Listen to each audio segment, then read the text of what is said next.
আমার এমএলএ ল্যাডের টাকাটা কোথায় কি কি কাজের জন্য বলেছিলাম, কি কি কাজ হয়েছে, আমি আমার নিজের টাকা থেকে ভাঙড়ের মানুষদেরকে শিক্ষা, স্বাস্থ্য, কর্মসংস্থানের জন্য কি কি সহযোগিতা করার জন্য দিয়েছি, সেটাও আমি টোটাল একটা লিফলেট আকারে করে আমি চেষ্টা করব ভাঙড়ের প্রতিটা বাড়িতে বাড়িতে পৌঁছে দেওয়ার জন্য। সেটাতে সামর্থ্য হয়ে না উঠলেও পাড়ার ধারে বা বুথে বুথে যে ধরনের ব্যানার হয় ওই ধরনের বড় ব্যানার করে আমি লাগিয়ে দেব, দুধকে দুধ, পানিকে পানি করে দেব।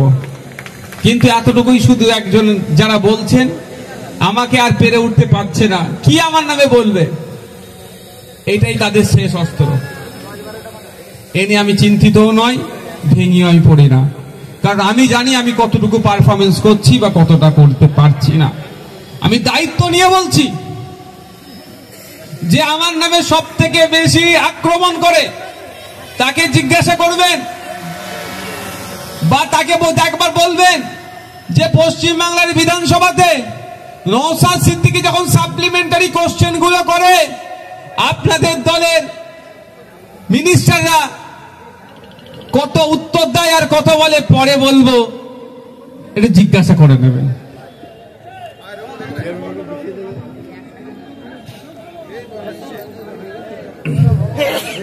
আমার এখানে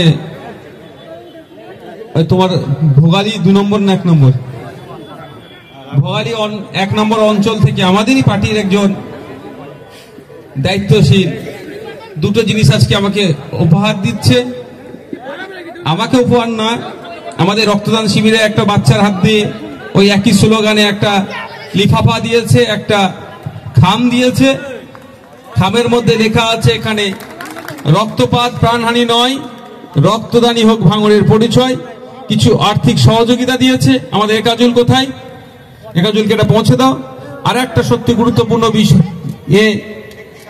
একটি গাছ একটি প্রাণ, একটা সামাজিক বার্তা দেওয়ার জন্য আমাকে এই শিশুটি তুলে দিচ্ছে তার পরিবারের পক্ষ থেকে। ধন্যবাদ।